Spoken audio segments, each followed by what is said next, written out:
আসসালামু আলাইকুম। আজকে আমি আপনাদের সাথে সহজ একটি রেসিপি শেয়ার করব, বাঁধাকপির পাকোড়া। তো চলুন দেখে আসি কি কি উপকরণ লাগছে বাঁধাকপির পাকোড়া তৈরি করার জন্য।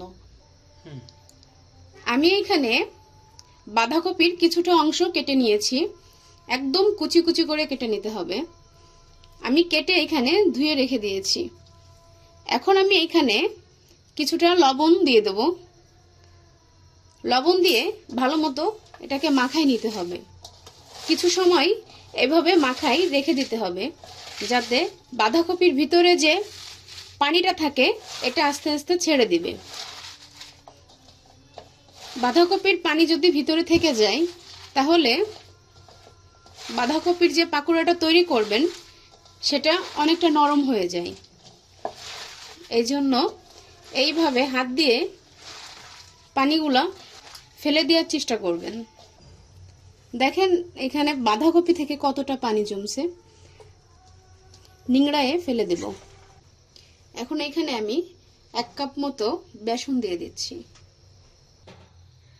কিছুটা ময়দা দিয়ে দিচ্ছি, 1 কাপ পেঁয়াজ কুচি, কিছুটা কাঁচা মরিচ, কিছুটা গুঁড়ো মরিচ দিয়ে দিচ্ছি। আপনারা যে যেমন ঝাল খেতে পছন্দ করেন সেই অনুযায়ী ঝালটা দিয়ে নেবেন। কিছুটা ধনিয়া পাতা দিয়ে দিচ্ছি, পরিমাপ মতো লবণ দিয়ে দিচ্ছি, আর একটা ডিম দিয়ে দিচ্ছি। সবগুলো উপকরণ এভাবে হাতের সাহায্যে মাখাই নিব।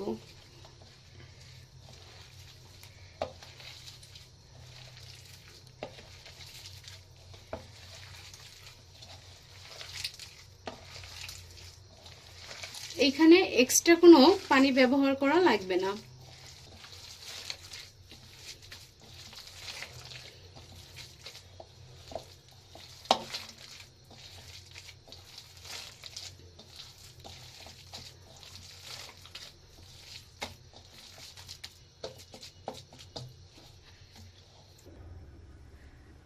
আগে থেকেই মিডিয়াম আঁচে চুলায় তেল গরম করতে দিয়েছিলাম।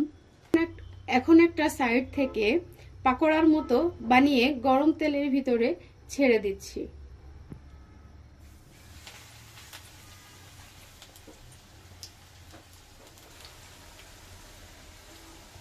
অবশ্যই পাকোড়া ভাজতে গেলে চুলার আঁচটা মিডিয়াম করে রাখবেন।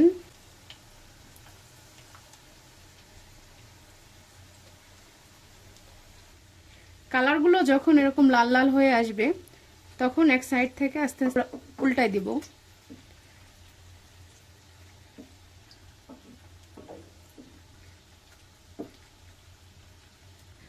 আমি সবগুলো পাকোড়া একই নিয়মে ভেজে নিব।